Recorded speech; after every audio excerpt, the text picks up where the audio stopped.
በመጨረሻም እንግዲህ በቲክቶክ በዜናና በኢንፎርማቲቭ ኮንተንት የምናውቃቸው ሙሴ ሰለሞንና ብሩክ ኒውስ እኩል 1.8 ሚሊዮን ፎሎወር ደርሰዋል። እንግዲህ እነዚህ ወጣቶች ዜና በማቅረብና የተለያዩ መረጃዎችን በመስጠት በቲክቶክ ላለፉት ዓመታት ለህብረተሰቡ ዋና የዜና ምንጭ ሆነው የቆዩ ሲሆን ሁለቱም የየራሳቸው የሆኑ ደጋፊዎችና ተቃዋሚዎች ያላቸው ወጣቶች ናቸው ማለት። በፎሎወር ብዛትም ሙሴ ሰለሞን እንግዲህ በጣም ይበልጣው ነበር ብሩክ ኒውስን። ነገር ግን ብሩክ ኒውስ ከብዙ ጥረትና ልፋት በኋላ በፎሎወር ብዛት ከሙሴ እኩል ሊሆን ይችላል ማለት ነው። እንግዲህ ከላይ እንደምታዩት ሁለቱም 1.8 ሚሊዮን የሚሆኑ የተከታዮች ወይም ደግሞ ቤተሰቦች ለማፍራት ችለዋል ማለት ነው።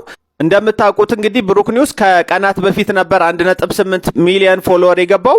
በዚህም እንኳን ደስ አለ ማለት እፈልጋለሁ። ይሄን ቪዲዮ ለምታዩ ግን አንድ ጥያቄ ልጠይቃችሁ። ከሙሴ ሰለሞንና ከብሩክ ኒውስ ለእናንተ ትክክለኛውና ቀዳሚው የመረጃ ምንጭ ማን ነው? ከምክንያታችሁ ጋር ኮመንት ላይ ጻፉልኝ። ለዚህ ፔጅ አዲስ የሆናችሁ ግን የፕላስ ምልክቱን መጫን አትርሱ። መልካም ቀን ይሁንላችሁ። የዛሬ ለየት ያለ ዜና ምንድነው? ባንተ በኩል ያው በሀገራችን ብዙ ዜናዎች አሉ።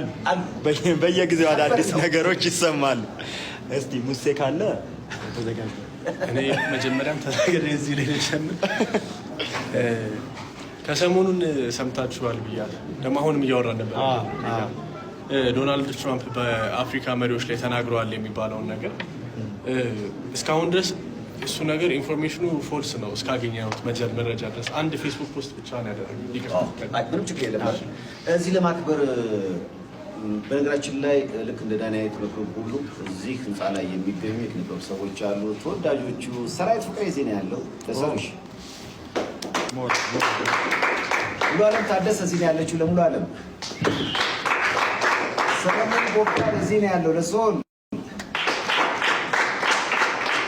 እስኪ ለየት ያለ ልደት ይከበራል የተባለ ነው። ሰበር ልደት እኛው ሰበር ዜና ነው የማውቀው አይደል? ሰበር ልደት ቦካ አድርጋችሁ ወደዚህ ጋብዟቸው እስኪ። ይሄን ቤተሰብ ሰበር ልደት ኬም ከተሰበረ ቀኙን ቀን ጠብቄ የተመቸኝ ቀን መንጋጭላውን አወልቅለታለሁ።